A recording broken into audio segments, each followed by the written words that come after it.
This is Monica from RDA Media. Today I have our first ever story from Western Australia. Western Australia has really hit the headlines this week with its 5-day harsh lockdown for one case. This story is about Samuel and Deanna, who travelled to Queensland to see his mother over the holiday break. When they came back, they did not want to get a PCR test, and their story is quite astonishing. I will die before I get that test done. I really will. Why are they so insistent on getting everybody to have it as often as they can? Something is not right here, and I don't want to be a part of that. Interestingly enough, the deadline for them to comply and take the test is actually in about 6 hours, so I will definitely update you on their story. But till then, you're going to want to hear this story. 12 months imprisonment for not getting a COVID test done, where I would be in jail with murderers, and it's kind of crazy to me. It's very interesting to see how the fine amounts and the intimidation changes throughout the last 24 days that they've been locked down, or isolated, I should say. Anyway, here's their story. You arrived back in Western Australia 22 days ago now, and you didn't want to take a PCR test. So what happened when they realized that you were stubborn and did not want to take a test? We had a call from the sergeant who asked us why we didn't get our COVID test taken. And we said that we weren't going to get it taken. They said, why didn't you phone us to contact us to let us know that you weren't going to take the COVID test? And we said we didn't know what phone number to call.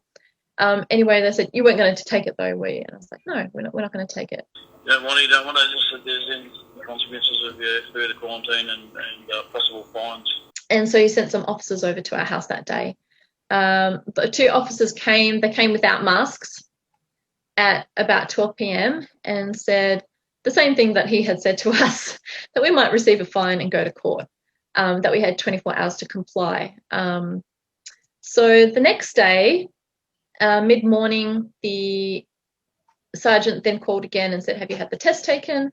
He knows that we didn't because he has records, but I said, no, we haven't taken the test. And he said that he would have to call the health department for the next step. And he said some officers would come around and tell us what the situation would be. So 2 officers came later that day at about 12 o'clock. And also a lady representing the health department came. They said that we may receive a $20,000 fine each, and that reasonable force may be used to ensure our compliance with the COVID test. It's an offence for a person to fail without reasonable excuse to comply with this direction, punishable by a fine of up to $20,000 for individuals. Please also note that if you do not comply with this direction, reasonable force may be taken to ensure your compliance. Now, I said to them, I asked, what is reasonable force? And they said, whatever force I use to resist, they can use to get me to comply with the test. So I said, what does that mean? Does that mean like I push your hand away, you push your hand toward me, and we keep pushing forever sort of thing? Anyway, I asked also if he was allowed into my home to force me to have this test taken. And he said if the health department allows it, if the health department says so, then they can, that they don't need a warrant. They can just enter my home and give me the test. Okay, so they warned you that you could get a $20,000 fine, and maybe they can come into your home and hold and use reasonable force, whatever that means. So what actually happened after that? They also, the health department said she'll email what reasonable force was, and they never received any emails. And there was another question we asked, and she never replied to it. Are you able to also email me what reasonable force is, what that would entail if it would be going into my home? Thank you.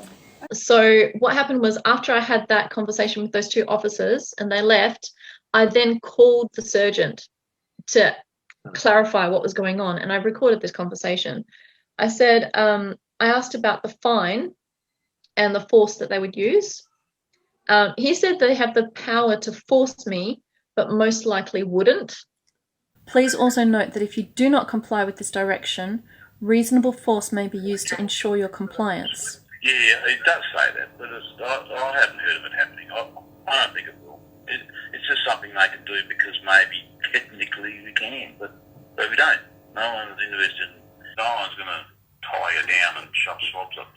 Oh, aren't they? No one's going to grab you and do that. So Force me, because the police officer said that oh, if I like resist him forcing the test on me, that he can use whatever force I use to resist on me to force the well, test on me.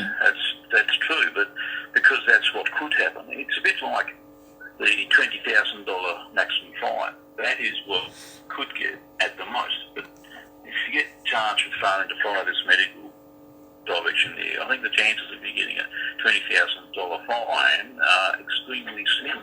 So then the next day at 6 p.m, 2 officers, or 6:30 p.m, 2 officers came, no masks again. They issued us another notice and gave us 8 days to comply. It may be an offence to fail to comply with this direction, punishable by imprisonment for up to 12 months or a fine of up to $50,000 for individuals. I'll fight this right to the end.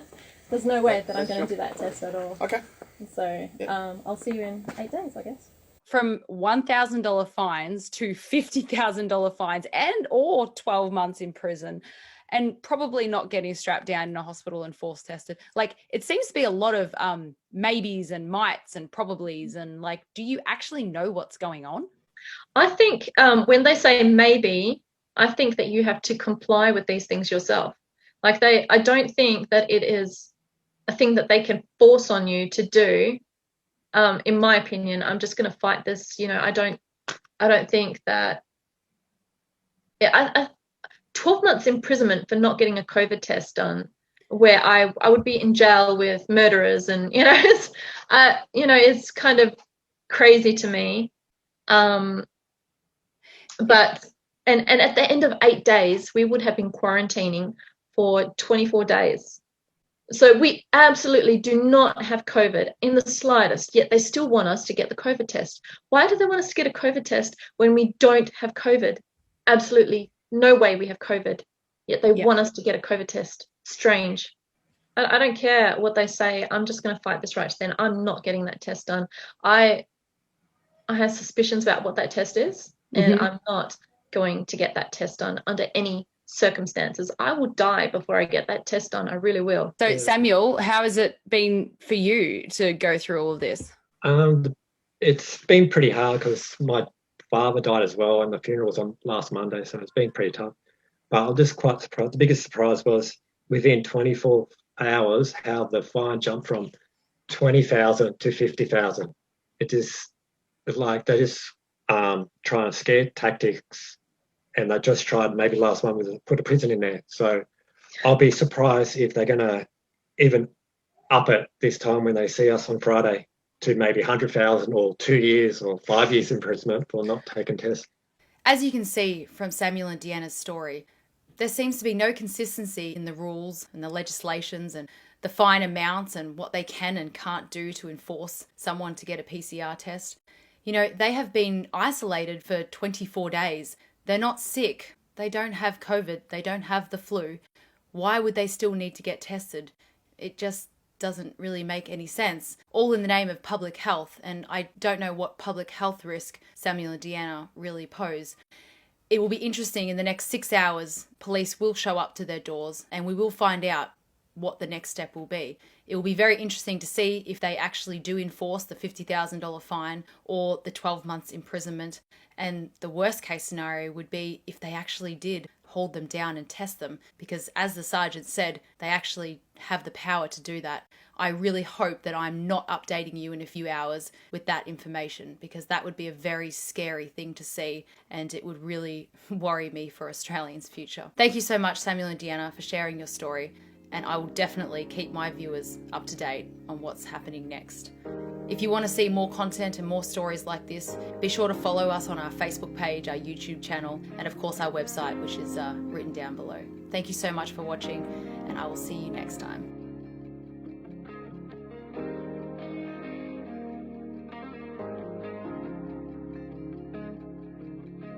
There are lots of people in Australia that want to say no and not comply, but they're really scared of situations like what you're going through. If someone was considering not complying and having to deal with part or all of what you're dealing with, what advice would you give them? You don't understand like what is at stake here. Like after this will be forced vaccinations where they can enter your home, remove your underwear and force vaccinate you. Like after that, what will it be like in putting the microchip into your hand or your forehead or whatever? After that, what will it be like linking you up to AI technology and having full control over your brain and everything else? Like it's insane what is heading into the future. Like, are you going to wait till the last minute before you stand up or try to fight for your rights when it's too late? Or are you going to stand up now when there still are rights, when it's still possible to make a stand? You know, I don't want to wait till the last second.